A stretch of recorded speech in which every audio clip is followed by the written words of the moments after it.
Salut à tous et bienvenue dans cette nouvelle vidéo d'actualité. Les partisans de l'imam Mahmoud Dicko, influente figure malienne, ont estimé samedi 28 mai 2022 lors d'une rencontre à Bamako que le Mali était dans une impasse. Il est clair que le Mali est dans une impasse.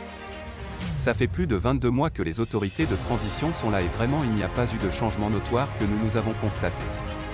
C'est dommage, a déclaré à l'AFP Youssouf Dabadiawara, coordinateur général de la coordination des mouvements, association de sympathisants de l'imam Mahmoud Dicko, CMAS.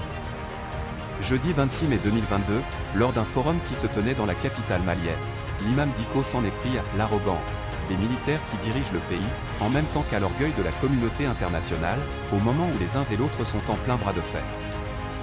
Une telle critique contre la junte au pouvoir est devenue exceptionnelle de la part d'une personnalité nationale aussi éminente. Mahmoud Dicko ne s'était pas signalé publiquement par de tels propos depuis un certain temps. Samedi, Youssouf Dabadiawara a pour sa part dénoncé l'installation au Mali d'une atmosphère défavorable à la liberté d'expression.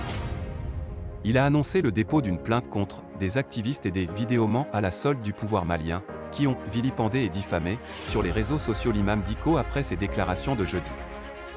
Appel à la démission du Premier ministre. Dans un communiqué rendu public après la rencontre des partisans de l'imam, la CMAS a en outre invité ses membres et sympathisants à rester engagés, debout et mobilisés en attendant son mot d'ordre.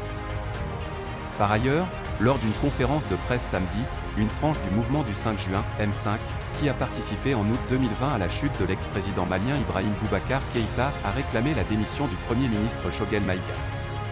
Ce dernier est le premier responsable du comité stratégique du M5.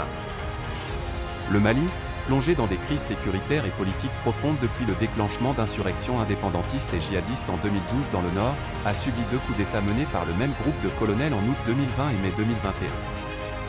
La communauté économique des États de l'Afrique de l'Ouest a infligé en janvier de vigoureuses mesures de rétorsion au Mali pour sanctionner le dessein qu'avait alors la junte de se maintenir au pouvoir jusqu'à 5 années supplémentaires. La junte a ramené ses prétentions à 24 mois pour le moment. Merci d'avoir suivi ma vidéo et n'oubliez pas de vous abonner à ma chaîne.